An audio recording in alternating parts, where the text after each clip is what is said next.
अस्सलाम वालेकुम मेरे प्यारे दोस्तों। आज मैं ऐसे शख्स की कहानी आपको सुनाऊंगा जो पूरी फिल्म इंडस्ट्री का सब अदाकारों का सदर था और बड़ा तड़ले वाला आदमी था और बड़ा नफीस आदमी था और बड़ा खूबसूरत इंसान था। जनाब का नाम था यूसुफ खान साहब। यूसुफ खान साहब 6 साल की उम्र में अफगानिस्तान से कसूर आए थे। तो कसूर आके उन्होंने अपनी रिहाइश की। उसके बाद उसके वालिद साहब बड़े अमीर थे। यूसुफ खान साहब के वालिद साहब बड़े अमीर थे, जज थे, जज। वो वहाँ से लाहौर शिफ्ट हो गए। कृष्ण नगर में उन्होंने घर बनाया।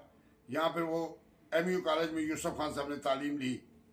तो खान साहब बड़े खूबसूरत थे। शौक था कि हीरो बनूं। जब तालीम पूरी की, जवान हुए तो स्टूडियो आ गए। तो लोगों ने देखा कि यार इतना खूबसूरत इंसान, वाह रे वाह क्या बात है। सारे स्टूडियो वाले परेशान हो गए। फिर एक डायरेक्टर ने उनको चांस दे दिया तो खान साहब हीरो बन गए।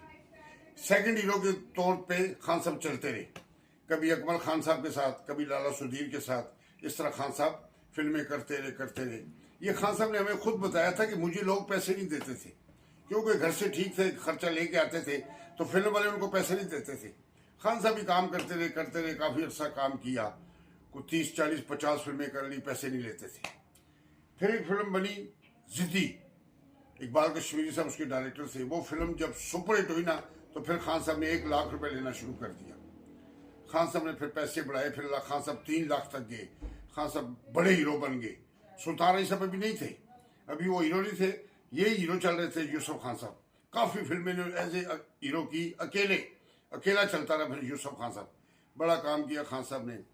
फिर एक टाइम में इलियास कश्मीरी साहब यूसुफ खान साहब के बड़े भाई बने हुए थे।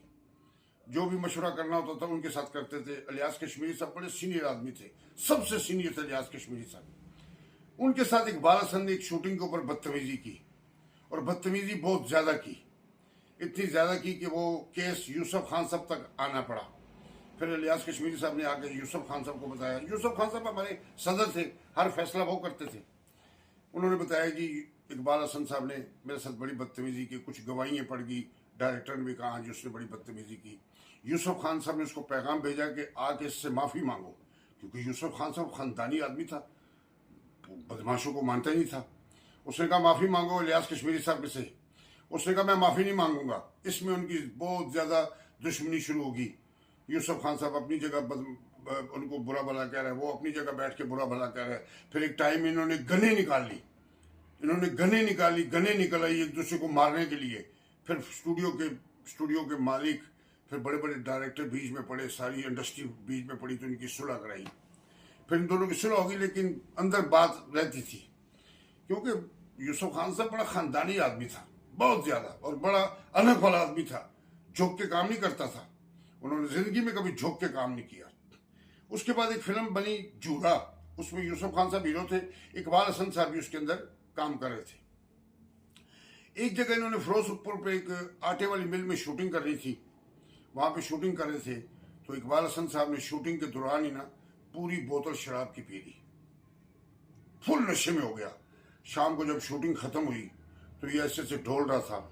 इलियास कश्मीरी साहब को कहा कि आओ गाड़ी में बैठो, मैं तुम्हें स्टूडियो छोड़ दूँ। उसने कहा नहीं, तेरी गाड़ी छोटी आल्टो गाड़ी, इसमें मेरे पाँव नहीं आते, क्योंकि इलियास कश्मीरी साहब बड़ा जवान आदमी था।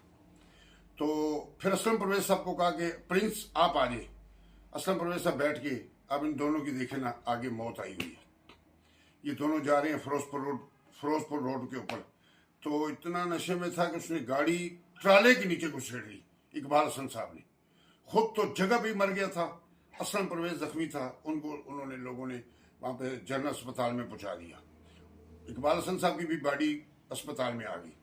हमें जब स्टूडियो में तला आई तो सारी दुनिया को 15-20 मिनट के अंदर अंदर जनरल अस्पताल में पहुंच गई थी। नूर जान, यूसुफ खान, सारी दुनिया वहां पे आ गई थी। तो ऐसे देखा तो इकबाल हसन साहब खून में लथपथ लाश पड़ी हुई थी। असलम परवेज साहब का अंदर ट्रीटमेंट हो रहा था, उनको खून की जरूरत थी, मैंने खून भी दिया था। वो 8 दिन के बाद फोत हो गए थे। असलम परवेज साहब भी 8 दिन के बाद फोत हो गए थे। तो अब डॉक्टरों ने कहा जी इकबाल हसन साहब की लाश आप ले जाएं। अब खून से भरी हुई लाश थी, कोई हाथ ना लगाए, कोई भी हाथ नहीं लगा रहा था, रात का टाइम था। फिर मैंने और एक फाइटर ने वो लाश उठाई, स्ट्रेचर पे डाला और गाड़ी में लेके घर आ गई। सुबह दाता साहब का मेला था, उर्स था, रात को अखबारों में खबरें आ चुकी थी, इकबाल हसन साहब की डेथ हो गई एक्सीडेंट में। सारा दाता साहब का जो मेला था ना, वो मियानी साहब में आ गया, जहाँ पे दफनाना था।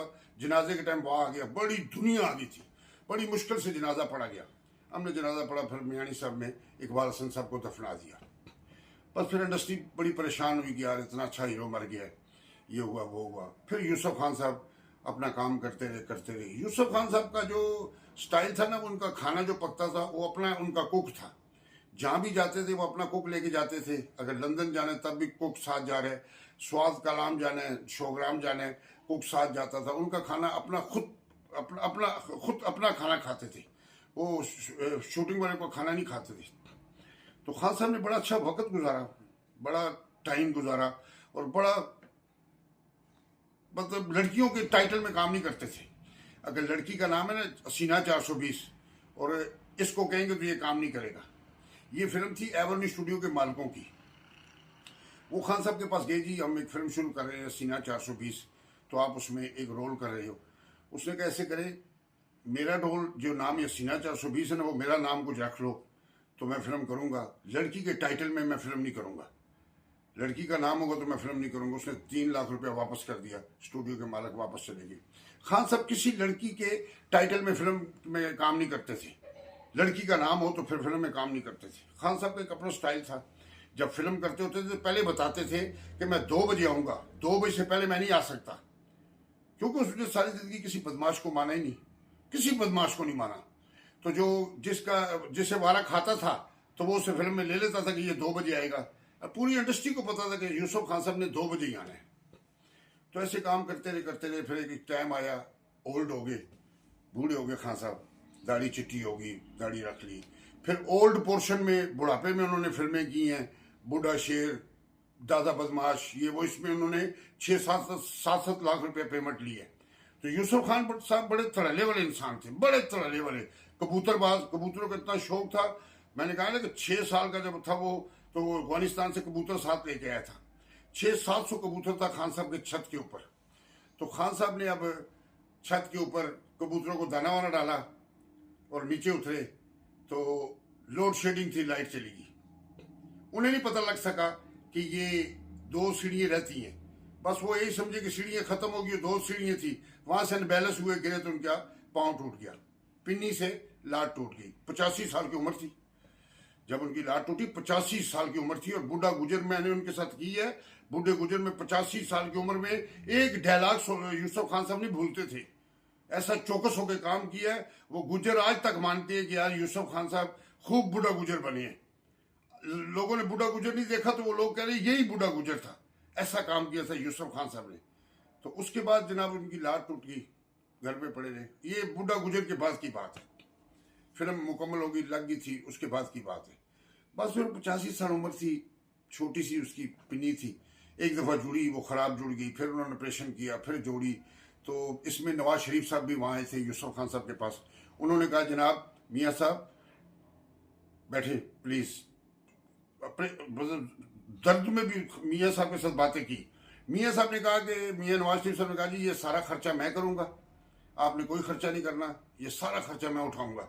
यूसुफ खान साहब ने कहा नहीं मियाँ साहब, आप मेरे भाई हो, आप मेरे भाई बने हो। मैं सारी जिंदगी कमाता रहा तो किसके लिए कमाता रहा, मेरे पास इतना पैसा है कि मैं अपना इलाज खुद करा सकूंगा। आप हमारे भाई हो, हमारे मेहमान हो, आए हो, बिस्मिल्लाह जनाब, सर आंखों पे। मियाँ साहब आधा घंटा बैठ के चले गए थे। तो कहने का मकसद है वो दर्द से ही खान साहब फोत हो गए। इतना दर्द था कि इस उम्र में आके लात टूटी हो इंसान की तो क्या अशर होता है, वो दर्द ने खान साहब को ख़त्म कर दिया। फिर एक टाइम में यूसुफ खान साहब की डेथ होगी जनाब। तो यूसुफ खान साहब ग्रेट इंसान थे, ऐसा हीरो कभी नहीं पैदा होगा। अच्छा इंसान, प्यारा इंसान, पंचायत वाला इंसान, मतलब अगले का एहसास करने वाला इंसान। यूसुफ खान ग्रेट इंसान था। तो ये है यूसुफ खान साहब की कहानी। अच्छी लगी तो जनाब लाइक और कमेंट्स और फॉलो जरूर किया करें प्लीज। आप लोग फॉलो नहीं करते, आप इतने कंजूस हो यार। ठीक हो गया, अल्लाह हाफिज, जीते रहे।